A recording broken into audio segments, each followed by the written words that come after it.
Hello, class. Today we'll be discussing our mental health program evaluation. My name is Alexis. My name is Nadine. My name's Giselle. My name is Raul. And I'm Kasima.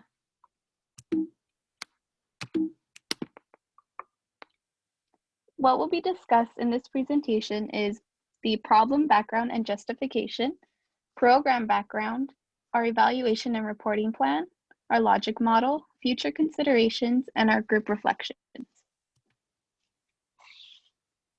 Our target population we chose was mental health among the Latinx youth between the ages of 12 to 17 years old who live in Long Beach, California. So first, our problem background and justification. The health disparity we are addressing is mental health among teens, specifically those a part of the Latinx community. According to Mayo Clinic 2012, mental health covers a wide variety of health conditions like disorders that can affect your mood, thinking, and behavior. In today's society, many teenagers are impacted by this disparity. According to CDC 2020, 3.2% of children ages 3 to 17 years old, approximately 1.9 million, have been diagnosed with depression, and 7.1% of children ages 3 to 17, approximately 4.4 million, have been diagnosed with anxiety. Looking at these statistics, we can see there is a need for mental health resources among this age group. From the research that we've conducted, we can conclude that 1, not enough studies are done on this specific target population, and 2, those that are done show a lack of mental health resources available to them. Next, we're going to go into the program background and why we felt it needed to be evaluated. As stated before, minorities have less access to mental health services, and because of this, they are less likely to receive the needed care. According to the Center for Health and Healthcare in Schools, about 60% of the nation's 1,500 school-based health centers have mental health professionals on staff. With support from primary care providers, nearly 80% of centers provide crisis intervention services. Our initiative is looking to increase student participation in mental health resources that are provided for them, as well as to aid teachers and staff in being prepared to handle these situations. Our short-term objective is to increase the use of mental health resources during the school year. In order to measure this, we will keep track of a list of students who sign in to the mental health resources that are being used.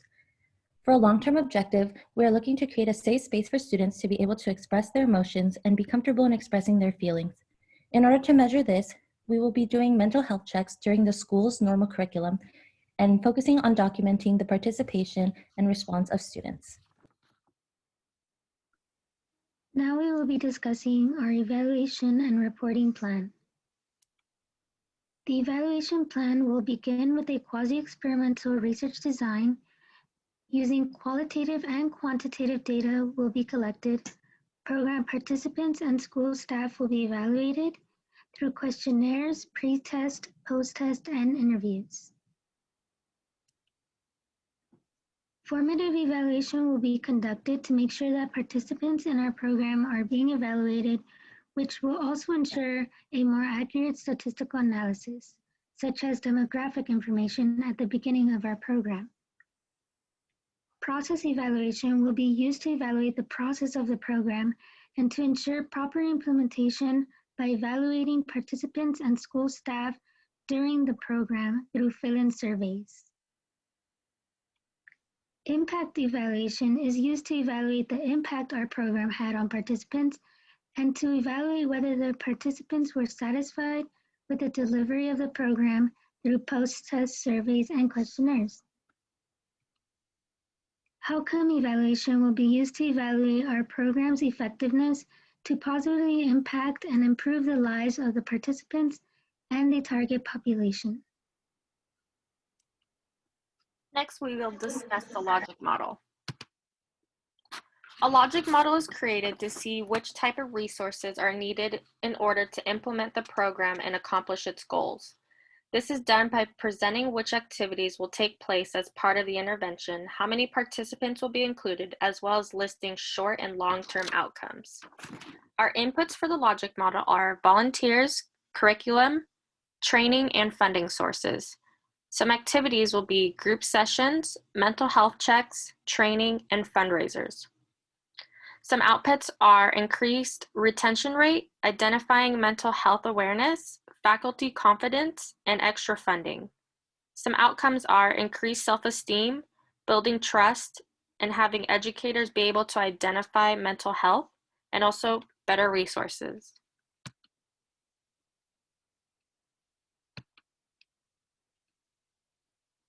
Future considerations. It is important for the organization to have clear and concise objectives that are achievable not only for the staff, but also for the participants in the program. Clear objectives will give both the staff and the individuals a clear image on what needs to be achieved and also how to achieve these goals throughout the duration of the program. Engagement. Since the population is adolescents, it is also important to have easy activities that will also engage the kids to want to participate and also to not get sidetracked. By having fun and easy activities, it is certain that the individuals will want to proceed with the duration of the program and also be happy about it. Cultural competence. Public health organizations are recognizing the need to enhance services for culturally diverse populations. Providing cultural appropriate services requires an understanding of cultural competence. Cultural competence is defined as having a defined set of values and principles that demonstrate behaviors and attitudes that enable individuals to work effectively cross-culturally. This includes having the capacity to value diversity, conduct self-assessment, manage the dynamics of difference, acquire and institutionalize cultural knowledge, and adapt to cultural contexts of the communities that are being served. Okay, moving on to group reflections. So for our reflections, throughout this project, many lessons were learned and challenges were encountered. By designing our program, we were able to gain an in-depth understanding of the logistics that go into a health promotion program. Programs need to be extensive, detailed, and culturally competent in order to be successful. Along the way, we also encountered some challenges, including scheduling conflicts and dealing with heavy workloads.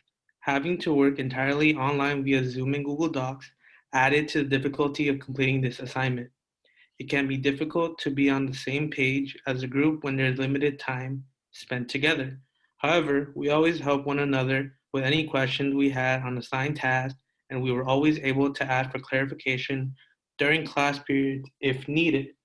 Lastly, by providing more research for our program and evaluations, we would be able to greatly improve our final project. And these are our references. References continued.